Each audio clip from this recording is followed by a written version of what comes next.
Welcome everybody to the Play Action Sports Show. My name is Jack D. I'd like to ask you to hit that like button, hit that subscribe button.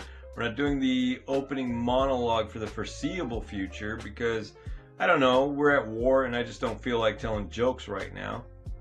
At least not in the monologue type of format. This past week we went 3-3 on our picks. If you didn't notice, the Magic, the Orlando Magic, the Boston Bruins, and the Philadelphia Flyers helped us get there. Surprisingly, I went 2-1 on my hockey picks. Maybe I'm getting a little better on hockey, but I wouldn't hold my breath. The big news in the NBA, of course, Adebayo scoring 83 points and being booed by people for that, which, I understand, stat padding, not the most popular, thing to do. But at the same time, what are you going to do? You're going to ask Emmitt Smith to retire before he breaks Walter Payton's all-time mark? No, you're not going to do that. So Adebayo. Who would have thought the Depression era Irishman also spoke African? Interesting. The Nets and the Wizards still not doing well. I mean, lots of teams not doing well. This is the part of the season where we see a lot of tanking going on, where we see teams just trying to compete for who can lose so they can be the top lottery, get the lottery pick, top draft pick. They're already talking about the NBA draft, and that's in June. Interesting. What else is going on in the news here? Max Crosby. Well, we'll go ahead and talk about football. Max Crosby's going to stay a Raider, everybody. Yeah.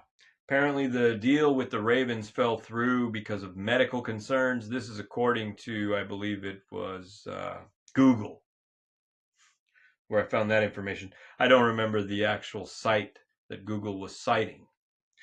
Geno Smith is going back to the Jets. Can you guys believe this? The Jets are going to bring back Geno Smith, who, granted, failed in Las Vegas, where it's easy to do that, but he failed already in New York as a Jet. I'm going to stop wearing green pretty soon if the Jets just continue to be the Jets, apparently. Jeremiah Love, looking like he might be the number one pick in the draft. Notre Dame running back Jeremiah Love could take the top spot away from Fernando Mendoza in the upcoming draft for the NFL. I tell you, I was thinking it was going to be, the offensive lineman. I forgot his name, but we talked about it here last week. Let's see if I can find it here for you folks. If you bear with me. Don't you hate that when you have to lick your fingers to, those of you that still use paper anyway. Yeah, I know I have it here. It's here. I promise. I wouldn't let you down. Okay, so the Raiders trade Lions, Cowboys left out of the deal. Rams signed Cam Curl. I said I wasn't going to let you down. This is awful. This is really bad. Should I bore you with this or should I just cut it out of the video? Yeah, let's just cut it out of the video, right? We'll edit. We'll do the edit in post. That's always the thing to do when you get into situations like this where you haven't looked at the camera for like 20 seconds and you're in a panic like me. I should be flop sweating right now. That's how bad this is. Terrible. Anyway, we're figuring that maybe the top draft pick would be the lineman, I think, from Alabama, offensive lineman. But no, it looks like SI.com is reporting that Jeremiah Love may have actually moved in front of Fernando Mendoza for the number one draft pick. All right, that's what's going on in football, folks, as far as football's concerned. In the NHL, we've got bad news for Austin Matthews of the Maple Leafs, or about him. He's going to be out for the season after that dirty hit he took from Radko Gudas of the Ducks. That's just too bad. hockey really, really, the hits kind of can sometimes verge on being dirty or being fair play, and but apparently everybody agrees. I haven't seen it. I don't feel like looking it up, honestly. We're going to talk about the Ducks when we do our pick six in a second. Anze Kopitar is real close to being the top LA Kings scorer of all time. Yes, Anze Kopitar looking like he's going to break the all-time scoring record of the Kings held by Marcel Dionne, who has 1,307 points. So I believe Anze Kopitar is at 1,306. Puts him 1 point away from tying.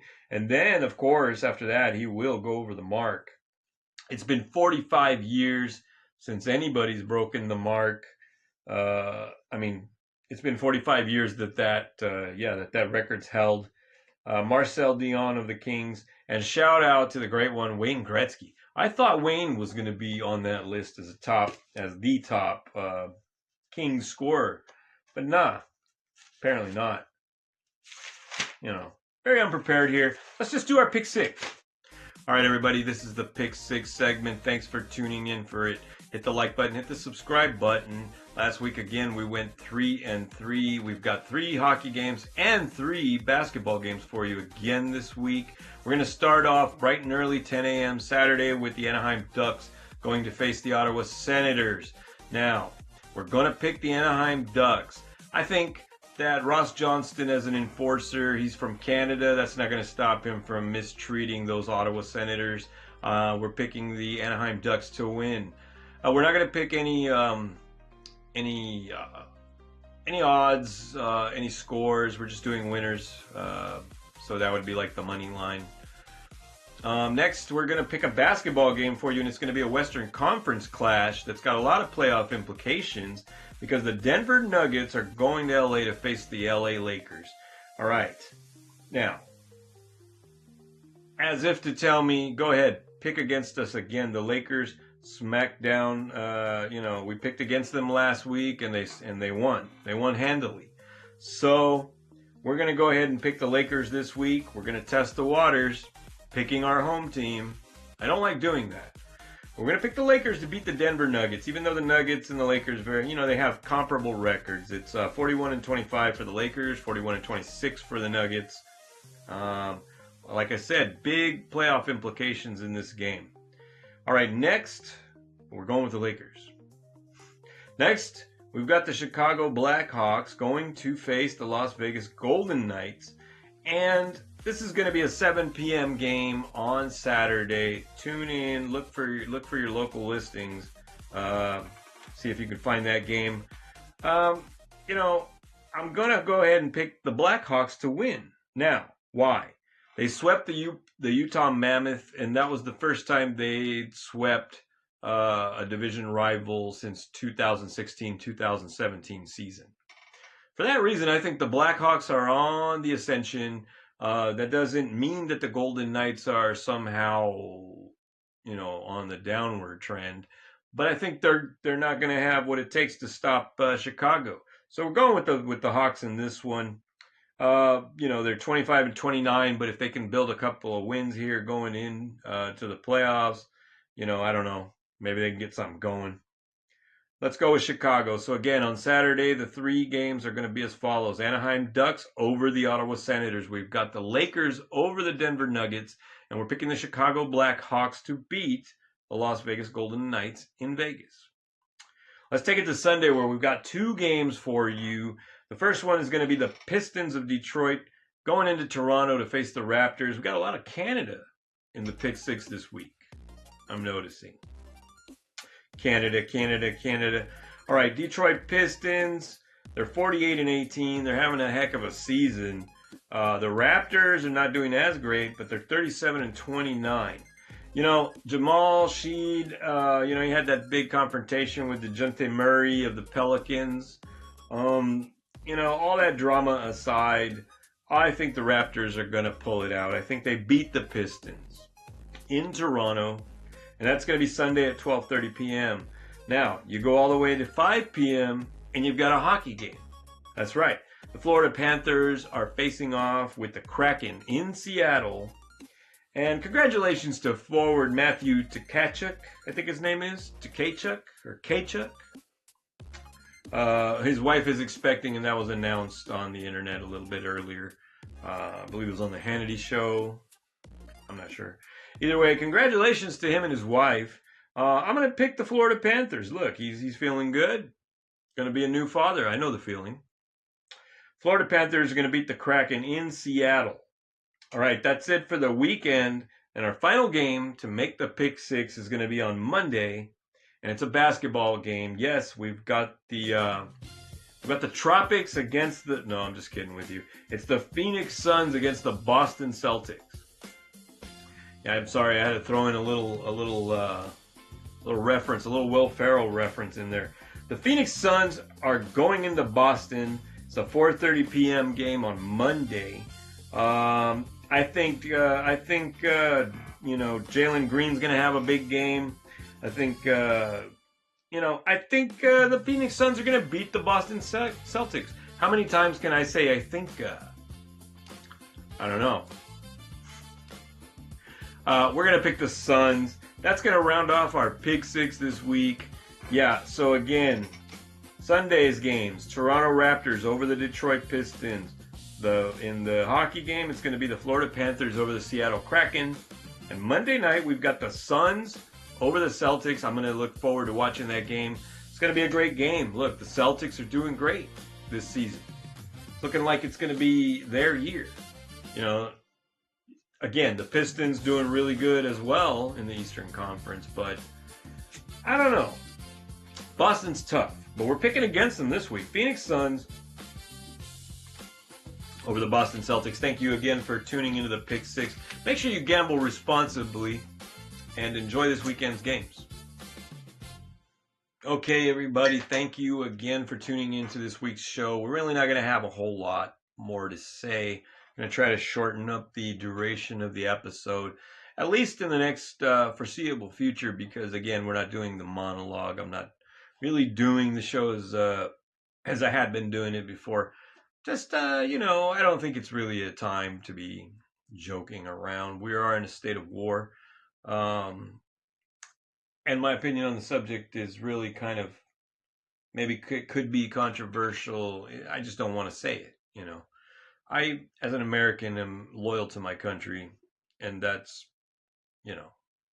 regardless. I understand what we're doing over there. I understand that there are atrocities being committed by us and them. Pink Floyd, everybody. Us and them. All right. Anyway, but I don't think that talking about it really is my forte. It's not my expertise, and even if it was, nobody told me that it was. So I'll just go ahead and leave it at that. But shout out to all the troops. God bless you all, men and women overseas wearing the uniform for the United States of America. God bless all the children of the world who have to suffer in these war-torn regions. It's disheartening, to say the least. I talk to people, we talk about it. Everybody feels the same about it. Like, what the heck? But such is the case. So in any event, just got to go ahead and let go of me doing monologue jokes, Anyway, sports. Let's talk sports, right? I mean, this is a sports show. I do have a new phone. I got a new phone, everybody. I had to. The GPS and the Bluetooth and the camera all stopped working. Well, the camera, it was a good thing it stopped working because it forced me to use a better camera. Not much better, but better. I'm looking for Google. Where are you at? Isn't it strange, sometimes you get a phone and you cannot find what you used to be able to find. That's called being old, I think. All right. Sports news.